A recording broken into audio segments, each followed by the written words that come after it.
Hello everyone, this is Pluto here. Welcome back to another video. Today I wanted to give some honest thoughts on the new update that hit Wizard101. It's in test run right now, and I played a lot of it. I definitely got a good experience of it. I got to do the raid, I got to test out a bunch of the features such as the name change feature, as well as the new pet hatching feature that hit the kiosk, as well as I got to look at some of the new spells and test them out a little bit. So I think I'm ready to give a review on this update as a whole. And what I will say is there's been some good things. I do think there are good things about this update. I really do enjoy a lot of the features in this update. I did enjoy the experience I had with the raid. I wasn't able to do the raid much, and that's mostly due to the raid being somewhat of an inaccessible feature for players. It's very hard to find people to raid with, especially in test realm, and I can imagine in live realm too. If you're not a member of a Discord, and if you don't have a community willing to support you and willing to help you, you're out of luck. You can't do the new raid. I will say an upside though is that the new raid, the gear, isn't necessarily the best gear for each duel. It can definitely be like, you can use it over some gear, you can use it maybe over Aeon gear with certain pieces, and maybe in PvP it's better, I don't know, I don't do PvP. But at least with PvE, as far as I see, I don't think the new gear is any better than Aeon, or even like the old raid gear if you have that. I'm not sure, I don't really think it is. Maybe I'm not qualified enough to say that, I don't know. We're gonna have to definitely like look at it and try and find new stats, new gear setups, and see what is the best after the new raid gear.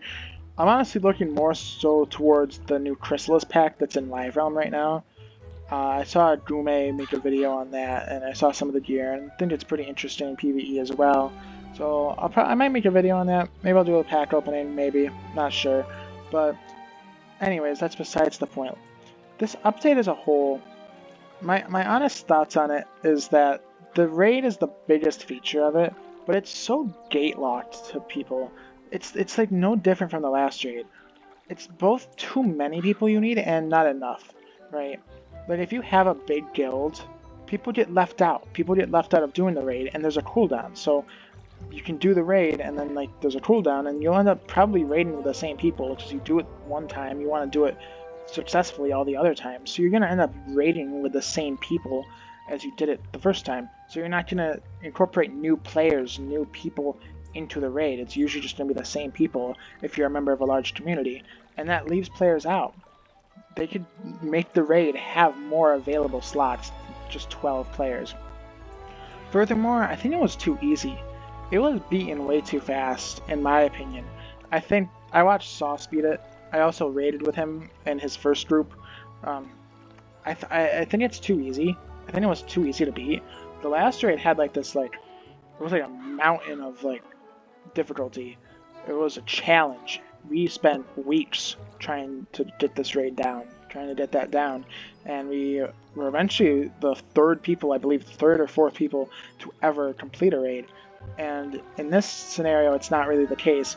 It was beaten very quickly. I believe it was actually beaten on the first day, and I think that's kind of disappointing. I think that means that like it wasn't really hard enough. It wasn't really much a challenge to beat it, and that's just somewhat disappointing to me. The raids are supposed to be like this like top high level difficulty. It's supposed to be extremely difficult to beat, and it was just beaten on the first day, and I don't think that's really a good thing about it.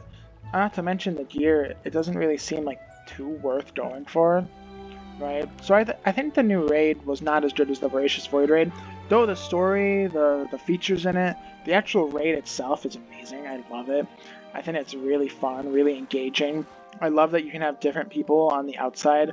You can have different people doing the boss fights too. Like you can switch out people mid-boss fight. Well, not really mid-boss fight, but like mid-raid you can switch out people, and I think it's very cool how interactive it is as well. I think more players interact in it than in the Voracious Void, which is always a good thing. Furthermore, let's talk about the name and gender change feature. So there was a little bit of controversy that happened where Wizards were naming their people, they're wizards. Certain names. Some of my favorites that I saw were Piper Shatterpants. That was a pretty funny one, and then also Ocean Titan Disaster. That one was that one was kind of wild. But apparently they were also naming their names like racial slurs and stuff, which is just not cool at all. So they had to change a bunch of the names, and there are some names where I don't really see why they had to change them, but I understand like changing them as a whole, and I understand like why they would need to change it because players were going so out of pocket with some of the names, and it was honestly kind of hilarious. But yeah, another feature is the new pet hatching thing, and honestly, while it's a step in the right direction, it still doesn't make sense to me.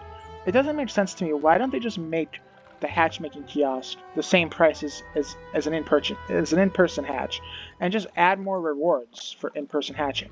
Just if someone in-person hatches with you, they get more rewards, right? Or just make in-person hatching free and then make the hatch making kiosk the price of the in-person hatching as it is right now. Just do that.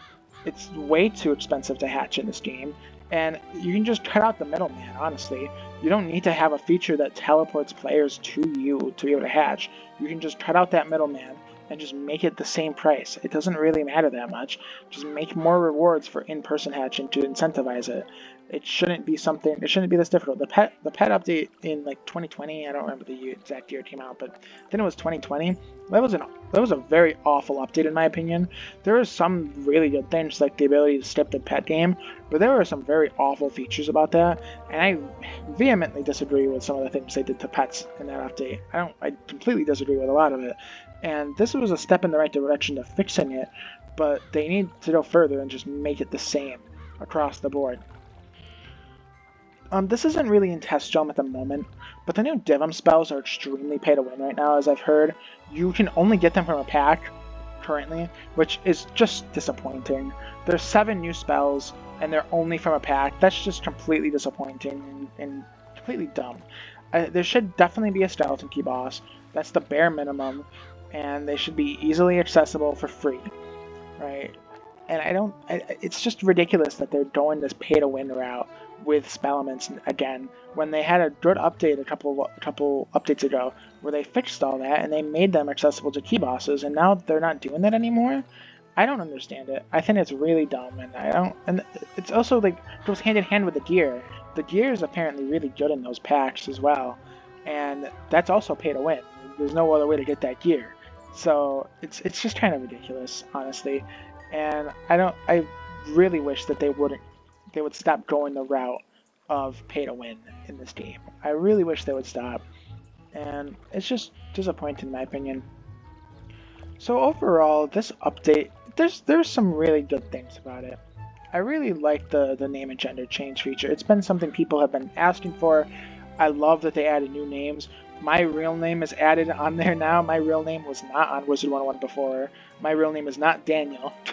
I will not say what my real name is, but it's on Wizard101 now, and I think that's really good. I love that.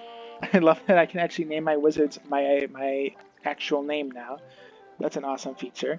But yeah, they added a bunch of new names. I think they're really funny, and I just really enjoy going through the names and trying to make my own like funny names. One of the funny ones I saw were like Bow Ring and Olive Garden. Some funny names you can do now. Not just Luke Skywalker and Taylor Swift anymore. But yeah, I think that's my favorite feature of this update was the name and gender change feature. Something players have been asking for so long. I'm excited to see the new scroll wheel, whatever, the die wheel come into this update. I'm excited to play around with stitches using that and making my stitches better with that. I'm very excited to do that. But yeah, overall, I feel like this was a solid update. I would give it a maybe like 7 or 8 out of 10. There are some bad things in it sprinkled in. Like I think there is some disappointing things in it, but overall, pretty good update. I would say about a 7 out of 10. So yeah, anyways, thank you for watching, and I'll see you all in the next video. Goodbye.